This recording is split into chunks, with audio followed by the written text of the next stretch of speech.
एक दिन चील अपने परिवार के साथ उन नन्हे पक्षियों के जंगल में घुस जाता है और छोटे बच्चों का शिकार करने लगता।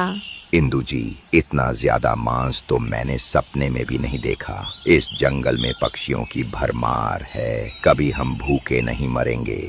पति जी, पक्षी वहाँ भी कम नहीं थे, लेकिन तुमने सारे पक्षी खत्म जो कर दिए थे।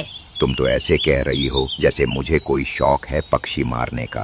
भूख मिटाने के लिए मैं शिकार करता हूँ। देखो, हमारे 7 बच्चे इतने मजे ले लेकर तोती के बच्चे खा रहे हैं। पति जी, मैं तुम्हारी बात मानती हूँ, लेकिन ये जंगल कितना बड़ा है। आपको कोई मरा हुआ जानवर नहीं मिलता जो आप नन्हे पक्षियों के बच्चों का शिकार करते हो। मैं एक माँ हूँ, बच्चों की माँ की पीड़ा समझ सकती हूँ, लेकिन तुम ये नहीं समझोगे।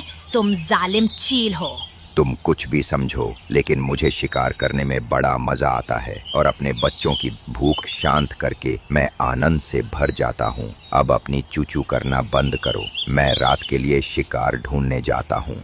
मम्मा चील अपने बुरे पति को खूब समझाती है, मगर वह तो उसकी एक नहीं सुनता और शिकार ढूंढने निकल जाता है। नदी पर चिड़िया और कबूतर के बच्चे खेल रहे थे। जालिम चील कबूतर के बच्चे को उठा ले जाता है। कुकू वही शोर मचाता है। सब पक्षी भागे भागे आते हैं। क्या हुआ कुकू, तुम इतनी जोर से क्यों चिल्लाए? मैं तो घबरा गया। कुकू, मेरा बेटा कुकी कहाँ है? वो तुम्हारे साथ खेल रहा था। अंकल जी, मैं और कुकी यही खेल रहे थे, लेकिन वो जालिम चील उसे ले गया। मुझे बहुत डर लग रहा है। उसने मुझे भी घूर घूर के देखा था। मुझे बचा ले मम्मा, मुझे बचा ले। कुकू की ये बात सुनकर पापा कबूतर के पैरों से जमीन खिसक जाती है। वो फूट फूट कर रोता है। जब ये बात लूसी सुनेगी तो मर जाएगी। मैं कैसे उसे बताऊंगा? जालिम चील, तू बहुत बुरा है। ऐसे रोते हुए वो अपने घर आता है। लूसी पर दुखों का पहाड़ टूट चुका था। पति जी, हिरन मरा पड़ा है। लेकिन नहीं, न जाने किसके फूल से बच्चे को उठा लाए हो। इसकी माँ का रो रो कर बुरा हाल होगा।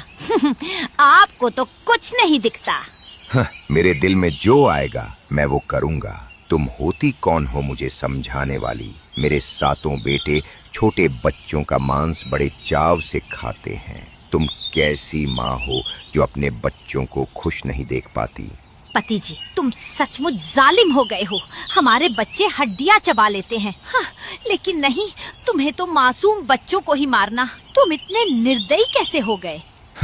अपनी सड़ी बकवास बंद करो। मेरे बच्चों, तुम ध्यान से सुनो। मैं कल आपके ताऊ जी के घर जाऊंगा तो आपके लिए 2-4 शिकार जमा कर जाता हूँ, ताकि तुम भूख से न मरो।